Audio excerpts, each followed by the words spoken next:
One question we commonly get from non-farmers is, how come some farmers leave a few rows of corn standing in certain fields? Well, Brad, this year there's kind of an unusual reason why there are some corn rows still out there that normally aren't.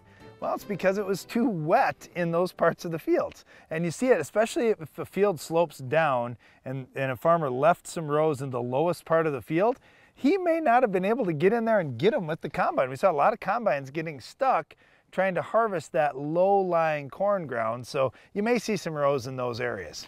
A lot of times we'll see corn rows left near roads, kind of set back a little bit into the field, but near roads as a snow break. A lot of times if we get record amounts of snow, you're going to find that snow piling up on the roads, and the thought is the farmer figures, well, you know what, if I can hold more in my field, number one, I've got that moisture in my field, which I would kind of like. And if I can keep the snow off the road, it's less plowing either I or someone else has to do. And hopefully I can make it to town now because I have less snow on the road. Well, that certainly can be, and you will see big drifts of snow getting caught by those rows of corn that are still left in fields. Now, the other reason that farmers will leave rows of corn out in fields, well, it's kind of twofold.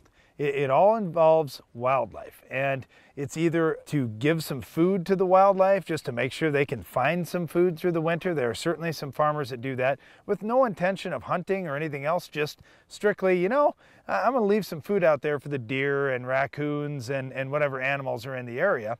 But the other thing may be for the sportsman who says, you know, I want to do some hunting and I'm going to leave some rows of corn out there because I know the animals will draw into the corn and then I'll have something to hunt. So there could be a couple of different purposes around wildlife. Yep, so there are a number of reasons why a farmer might leave a few rows of corn out in the field. It's not something we're typically going to do on our farm either, but you know what, in the right situation, again, could be wildlife, could be, oh, it was too wet to harvest, maybe it's just as a snow break. In the right situation, it does fit for many different farmers. Well, one reason farmers will not leave corn out in the field is to control our weed of the week. We'll show you what will stop this weed later in the show.